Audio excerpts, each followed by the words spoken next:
Guys, welcome back to my channel. আমি ঐশী। আজকে চলে এসেছি আমি একটি নিউ ব্লগ নিয়ে। আর আজকে আমি বানাবো ইলিশের তেল ঝাল। এখানে ইলিশ মাছগুলো ভালো করে ধুয়ে নুন হলুদ মাখিয়ে রেখে দিয়েছি।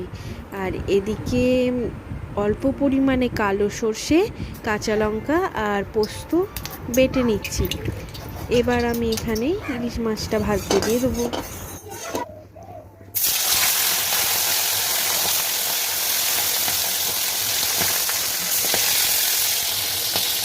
এখানে সব মাছগুলো হালকা করে ভেজে তুলে রেখে দিয়েছি।